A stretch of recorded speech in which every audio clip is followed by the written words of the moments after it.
The late afternoon sun bathed the park in a golden glow as Emma skipped along the cobblestone path, clutching a bright red ball in her small hands. Her laughter filled the air, a sound so pure it made her parents exchange warm smiles. Michael and Laura, her father and mother, were seated on a checkered picnic blanket nearby, watching their daughter's boundless energy with equal parts amusement and exhaustion. "Throw it, Emma," Michael called, leaning back on his elbows. He squinted against the sun, his grin wide as he watched their golden retriever, Max, sit at attention a few feet from Emma. The dog's ears were perked, his amber eyes fixed on the ball with laser-like focus. His wagging tail stirred up a small cloud of dust beneath him, betraying his excitement. Emma giggled, holding the ball behind her back in an exaggerated motion to tease Max. "Ready, boy? Go get it!" With a dramatic flair, she hurled the ball down the grassy hill. Max took off like a shot, his strong, golden form cutting through the field as if he were born to run. His powerful legs carried him swiftly, his ears flapping in the wind, until he pounced on the ball and carried it back triumphantly. "Good boy, Max!" Emma squealed as she ruffled his fur. Max dropped the ball at her feet, his tongue lolling out in a goofy doggy grin, his tail wagging furiously. Laura, watching from the blanket, turned to Michael with a wistful look. "They're inseparable, those two," she said. "He's like her guardian angel." Michael nodded, his smile softening. That dog would follow her to the ends of the earth. As the sun dipped lower, casting long shadows across the park, Emma and Max continued their game of fetch. Laura unpacked sandwiches and snacks from the picnic basket, calling Emma over to eat. But the girl was too engrossed in play to notice. Max was her world, and for her, the feeling was mutual. "Emma, 10 more minutes, okay?" Laura called. "We need to head home soon." Emma cupped her hands around her mouth. "Okay, Mommy." Max bounded back to her, dropping the ball once more. He barked, urging her to throw it again. Emma giggled, tossing it lightly this time. "You're so fast, Max. I bet you could catch it even if I threw it super far." The hours slipped by until the sky turned a dusky purple, and fireflies began to flit through the air. Reluctantly, Emma and Max trudged back to the blanket where her parents were packing up the remnants of their picnic. "Come on, kiddo," Michael said, helping Emma into her light jacket. "We've got a long drive home." Emma yawned, suddenly feeling the weight of the day's excitement. Max walked beside her, his golden coat shining faintly in the twilight, as the family made their way to the car. They settled in, with Emma in the back seat, Max's head resting on her lap as she stroked his ears. The drive home started peacefully. Emma leaned against the window, watching the street lights blur into streaks of yellow as they sped past. Max dozed beside her, his soft breaths filling the quiet car. Michael hummed along to the radio, while Laura scrolled through her phone, glancing up occasionally to check on Emma.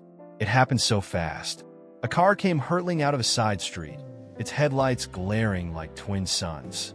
Michael's sharp gasp was the only warning before the sickening screech of tires filled the air. Laura screamed, her hands flying out instinctively to shield Emma. The world spun, a chaotic blur of noise, light, and motion. Glass shattered, metal crumpled, and then silence. When Emma opened her eyes, the world felt strange, distant. She was lying on her side, strapped into her seat, her ears ringing. "Mommy? Daddy?" she called weakly, her voice trembling. Her small hands fumbled with the seatbelt as she struggled to sit up. Her parents were slumped in their seats, groaning softly but alive. "Max!" Emma's voice grew louder, panic seeping in. "Where's Max?" Her father stirred, his voice groggy. "Emma, stay put. We're going to be okay." But Max was nowhere to be seen. His head no longer rested on her lap, and the spot he had occupied was empty, save for a single strand of golden fur. The flashing red and blue lights of an ambulance and police cars soon filled the scene. Strangers in uniform swarmed the wreck, helping Michael and Laura from the car and carefully lifting Emma into waiting hands. But no one mentioned Max. Emma clutched at one paramedic's arm, her wide, tear-streaked eyes pleading. "Where's my dog? Please, we need to find Max." The paramedic gave her a sad smile. "We'll look for him, sweetie. he promised, but Emma didn't believe him. Later, at the hospital, Emma refused to sleep, her young heart weighed down with fear and sorrow. "Max is smart," she whispered to herself. "He'll come back for me. He always does." Days turned into weeks, and as Emma healed, the painful truth settled over the family. They assumed the worst, that Max hadn't survived the crash. They didn't tell Emma outright, but let the silence linger, hoping she would eventually forget. But Emma never did. What they didn't know was that Max had survived, injured but determined. He had pulled himself free from the wreckage and limped away, following the only thing that guided him, the scent of Emma's favorite park. It was the last place he had been truly happy, and in his mind, the only place he could wait for her. And so, he waited. The park was still and quiet in the early hours of the morning, the dew glistening on the blades of grass like tiny diamonds. Max lay curled up beneath the familiar wooden bench where Emma had once thrown his favorite red ball. His golden fur, once thick and glossy, was matted and streaked with dirt. His body was thinner now, his ribs faintly visible beneath his coat. Despite his worn appearance, Max's eyes remained sharp, scanning the park for the face he longed to see. At first, his days were spent in restless anticipation. Every sound of approaching footsteps, every child's voice, every rustle of the wind through the trees made his ears perk up and his tail thump in excitement. He would sit up, eyes fixed on the path, his heart racing with hope. But each time, the figure would be a stranger, and Max would lower his head in disappointment. The park goers began to notice him. Some thought he was just a stray, another forgotten pet abandoned by its owner. Others found his presence endearing, a loyal dog waiting for someone who might never return. A kind elderly man who jogged in the park every morning started leaving scraps of his sandwich for Max. The man would crouch down and speak softly to him, trying to coax him closer. But Max was cautious. He took the food, wagging his tail in gratitude, but always kept his distance.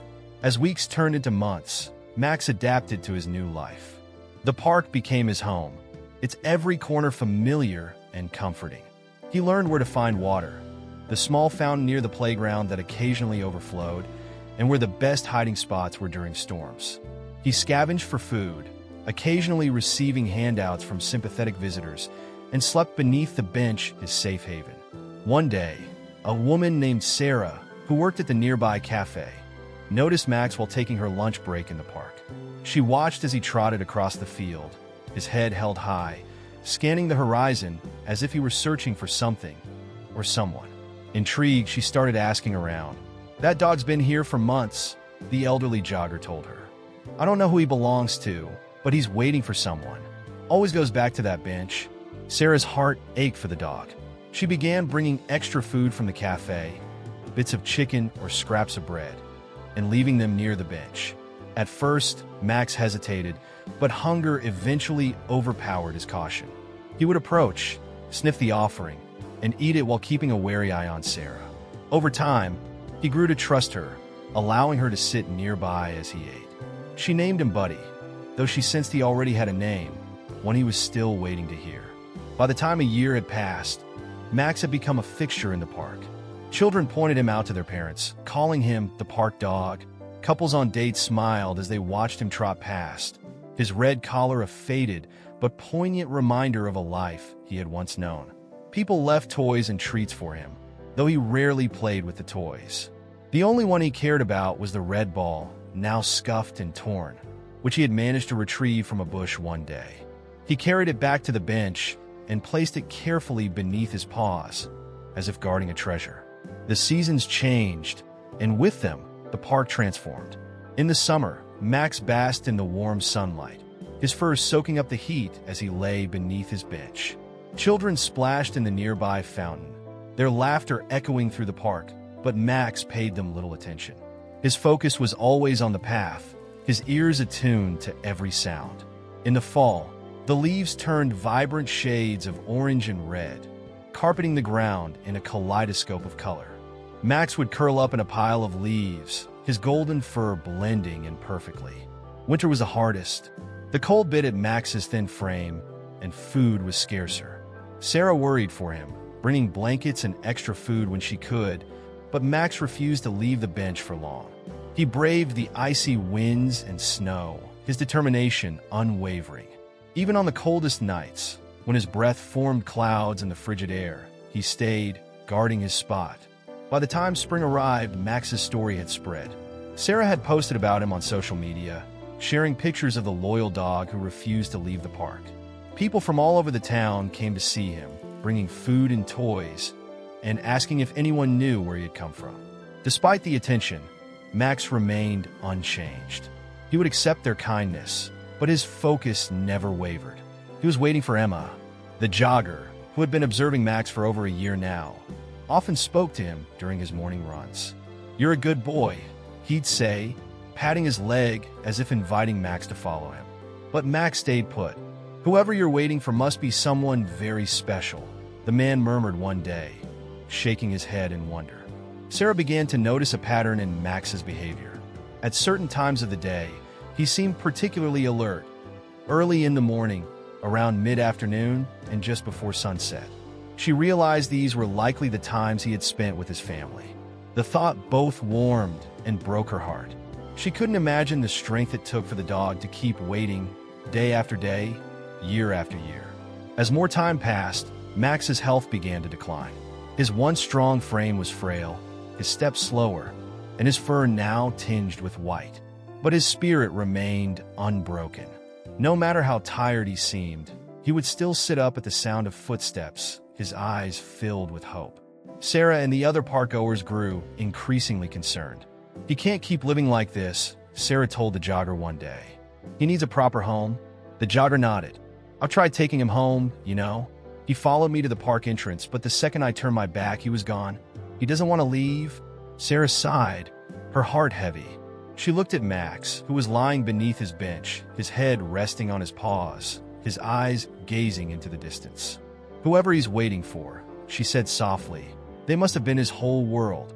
Despite their best efforts, Max resisted every attempt to relocate him. He stayed in the park, steadfast and unwavering, his heart still clinging to the hope that Emma would return. And so, the days stretched into years, and Max remained the loyal park dog, a symbol of unconditional love and devotion. The air was crisp and cool, carrying the faint scent of blooming flowers. Emma pulled her jacket tighter around her shoulders as she walked the familiar cobblestone path through the park. Her father, Michael, walked a few steps ahead, his hands in his pockets and his eyes scanning the horizon with a wistful expression. They hadn't been back to the park in years, not since the accident that had changed their lives. For Emma, now 14 years old, the park felt both comforting and strange. The tall trees she had once thought were enormous now seemed smaller, and the playground equipment, once so inviting, felt distant and unimportant. Yet, there was a tug in her chest, a faint but persistent feeling that something significant awaited her. She glanced at her father.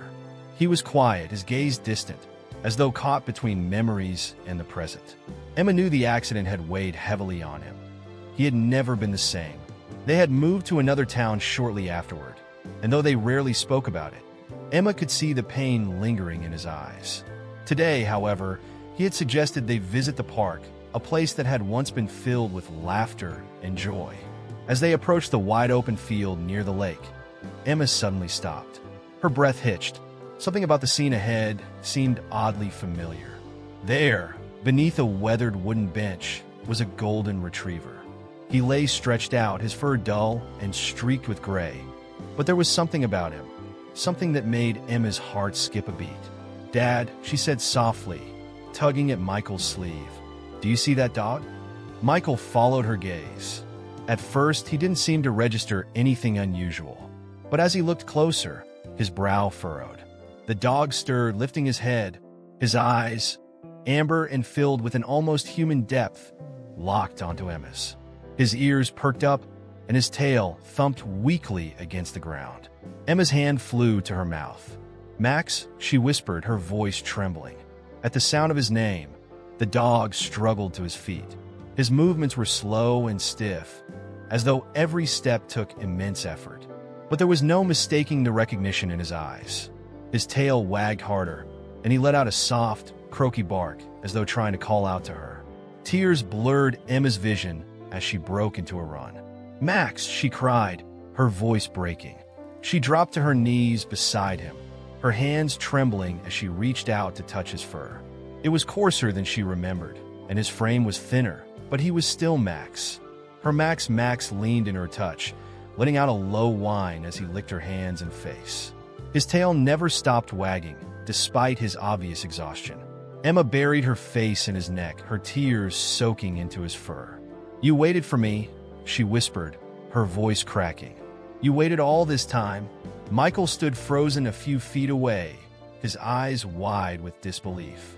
"It can't be," he muttered, his voice barely audible. But as he watched the dog press closer to Emma, the truth sank in. He stepped closer, kneeling beside them. "Max," he said softly, his voice filled with awe. "You're still here." Max turned his head to look at Michael, his expression one of recognition and relief. He let out another soft bark, wagging his tail even harder. By now, a few parkgoers had stopped to watch the scene unfold. Sarah, who had just arrived to leave Max's usual meal, froze in her tracks. Her heart raced as she realized what was happening. "That's them," she whispered to herself. "The ones he's been waiting for." She approached cautiously, her eyes glistening with tears. "Excuse me," she said softly. "Is this your dog?" Emma looked up, her face streaked with tears, and nodded. "Yes, his name is Max. He's been my best friend since I was little." Sarah smiled, though her chin trembled. "He's been here for 6 years," she said, "waiting for you."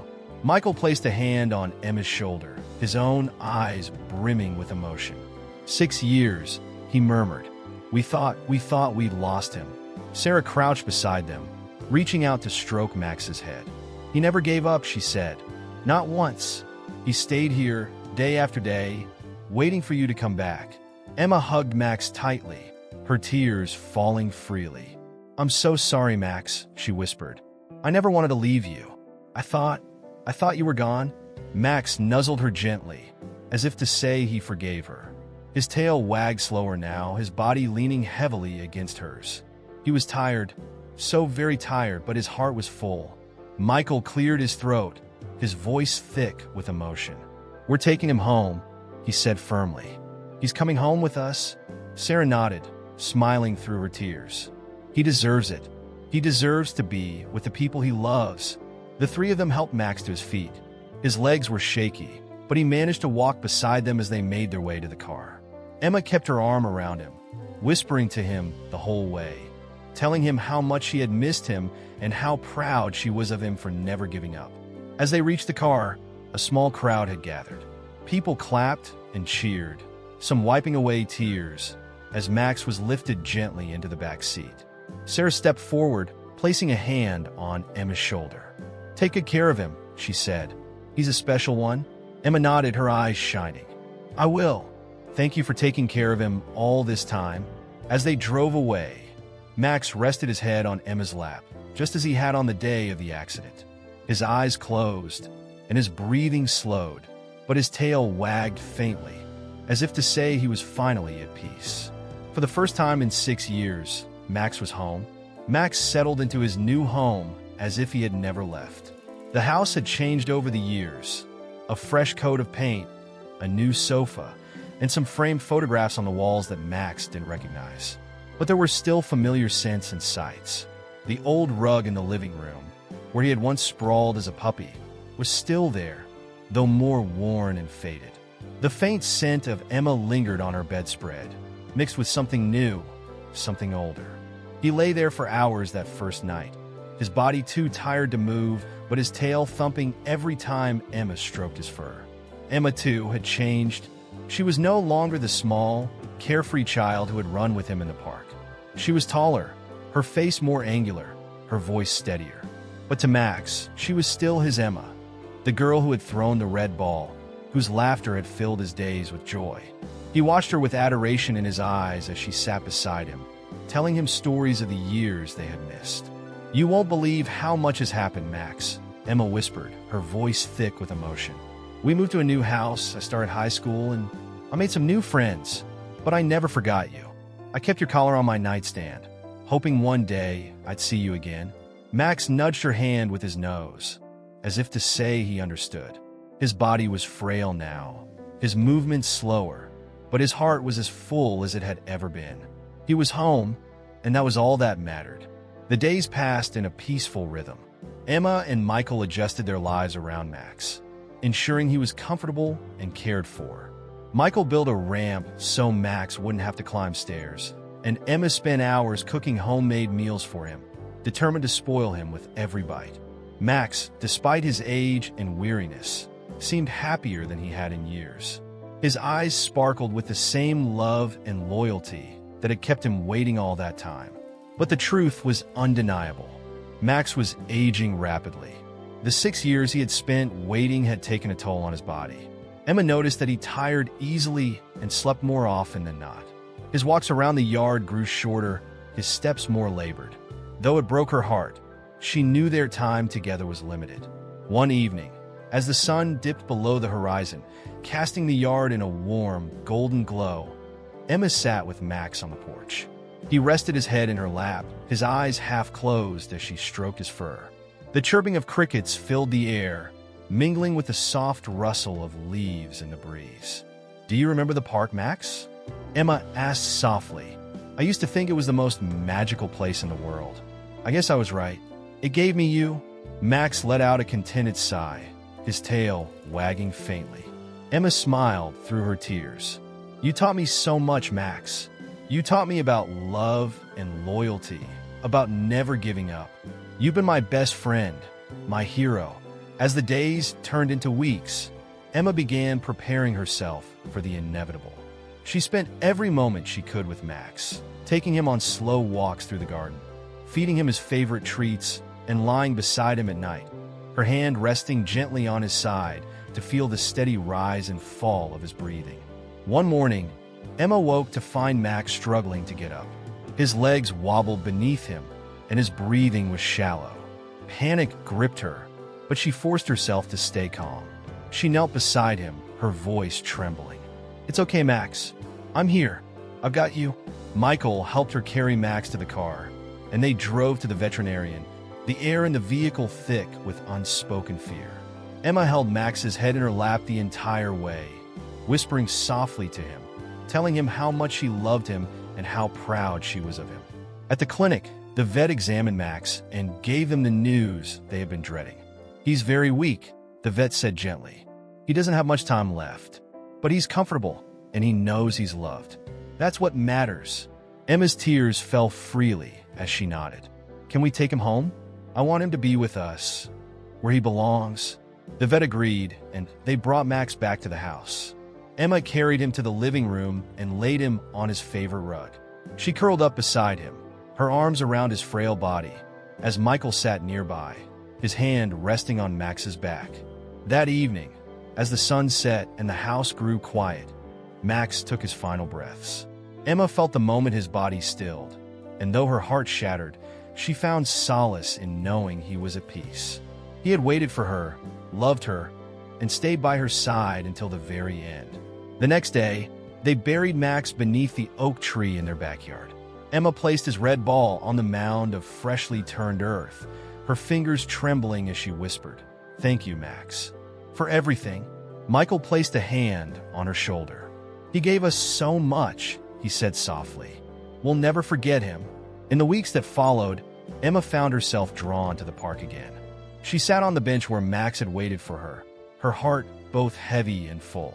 She thought about all the lives Max had touched, Sarah, the jogger, the children who had stopped to pet him. He had been more than just a dog. He had been a symbol of hope, love, and resilience. One day, Emma and Michael decided to honor Max's legacy by partnering with Sarah to open an animal rescue shelter. They named it Max's Haven, a place where stray and abandoned animals could find love and care, just as Max had found it in the park. Emma poured her heart into the shelter, knowing it was what Max would have wanted. Years later, Emma stood beneath the oak tree in her backyard, now taller and stronger than ever. The sunlight filtered through its leaves, casting dappled shadows on the ground. She knelt beside Max's grave, her fingers brushing the weathered red ball she had kept there. "Thank you, Max," she whispered, "for teaching me what it means to love unconditionally. I hope I'm making you proud." And in her heart, she felt his presence, his unwavering loyalty, his boundless love, guiding her every step of the way.